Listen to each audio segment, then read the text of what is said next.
Colonel Sophia Qureshi का। दोहराते हैं कि वे तनाव वृद्धि नहीं चाहते, बशर्ते पाकिस्तान भी ऐसा ही व्यवहार करे। अब इस बयान के बाद लॉजिकल बहुत सारे सवाल उठते हैं। भैया, आपने हमारे मुल्क के ऊपर जितनी भी दहशतगर्दी कराई और फिर उसके बाद ये सवाल कि अगर पाकिस्तान जंग ना करे, पाकिस्तान को उकसाया गया बाकायदा तौर के ऊपर कि आओ हमें मारो। भाई, ये आपके साथ वो हुआ है जो कुदरत ने आपके नसीब में लिख रखा था। पूरी दुनिया की बड़ी ताकतें, चाइना, अमेरिका, सऊदी अरब, यूएई, सब इस वक्त यही चाहते हैं कि इस खित्ते में मजीद आग ना भड़के। और मोदी सरकार जो सिर्फ और सिर्फ अपने इलेक्शन को, बिहार के इलेक्शन को विन करने के लिए। मेरा नाम यासिर शमून खान है। नाज़रीन, इस वक्त हम एक बॉर्डर एरिया में मौजूद हैं और अल्हम्दुलिल्लाह यहाँ पर हमारी चाको चौबंद मसल्ह अफवाज भारत को हर तरह का जवाब देने के लिए ना सिर्फ तैयार है, बल्कि आप यूं कह लीजिए कि इतनी अलर्ट है कि सिर्फ एक इशारा होना है या एक ठा की आवाज़ आनी है तो मेरे ख्याल में फिर उसके बाद भारत सफाई हस्ती के ऊपर वो नज़र ही ना आए। नाज़रीन, अभी थोड़ी देर पहले एक बयान चला है भारत की मसल्ह अफवाज की तर्जुमान का, कर्नल सोफिया कुरैशी का। दोहराते हैं कि वे तनाव वृद्धि नहीं चाहते, बशर्ते पाकिस्तान भी ऐसा ही व्यवहार करे। उन्होंने कहा कि हम एक्सीलेशन नहीं चाहते बशर्ते सूरत अगर पाकिस्तान जंग ना करे। अब इस बयान के बाद लॉजिकल बहुत सारे सवाल उठते हैं। भैया, आपने हमारे मुल्क के ऊपर जितनी भी दहशतगर्दी कराई, अब ज्यादा दूर नहीं जाते, जाफर एक्सप्रेस के ऊपर जो दहशतगर्दी कराई जिसके हजारों की तादाद पर शवाहद हमारे पास मौजूद हैं, क्या वो हमने करवाई या आपने करवाई?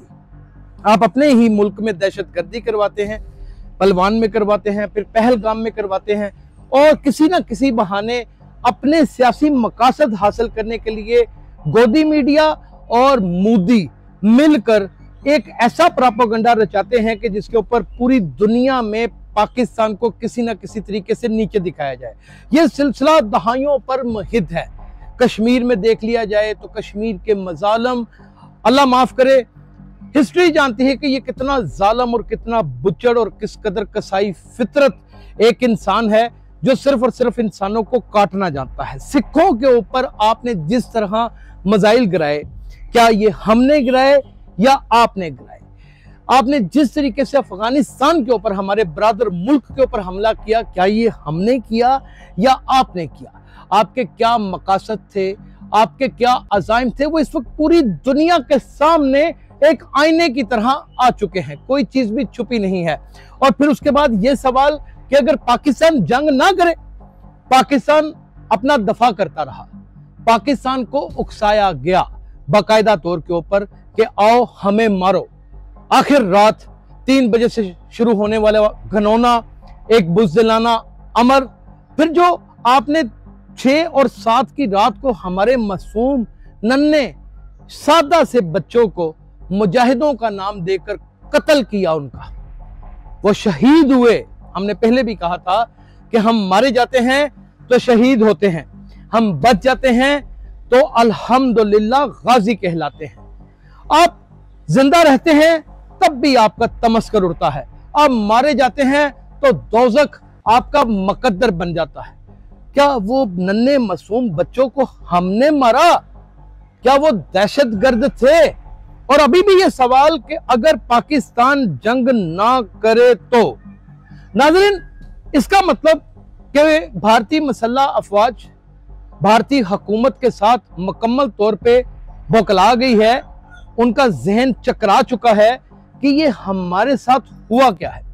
भाई, ये आपके साथ वो हुआ है जो कुदरत ने आपके नसीब में लिख रखा था। और कुदरत जब नसीब में लिख देती है तो इंसान से ऐसी ऐसी गलतियां करवाती है कि वो बाद में याद आता है कि यार ये किस तरह की गलतियां हम कर बैठे हैं और हम किस नहज के ऊपर आके खड़े हो गए हैं।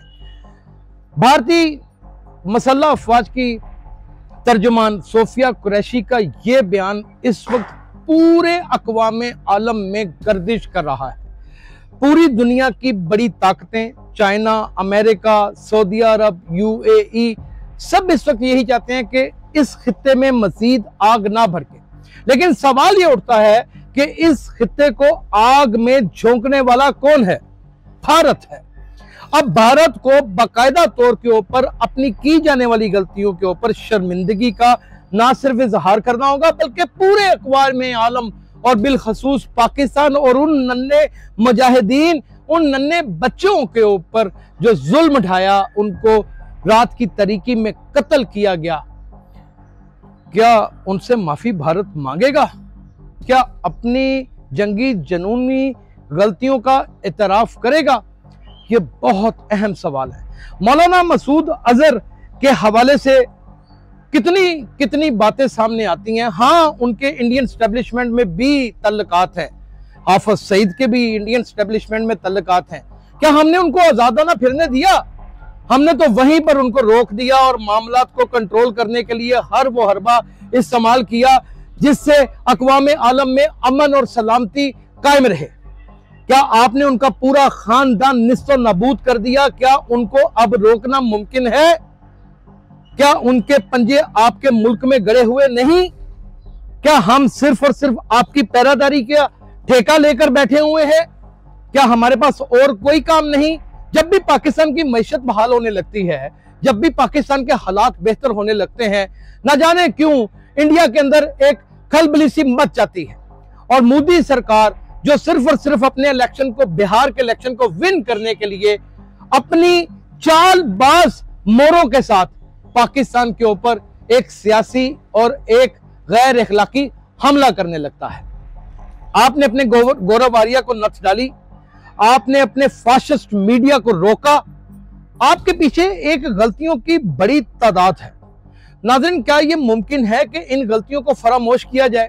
क्या अक़वाम आलम हमें इस चीज का मशवरा देता है कि हमें मफाहमत का रास्ता इख्तियार करना चाहिए?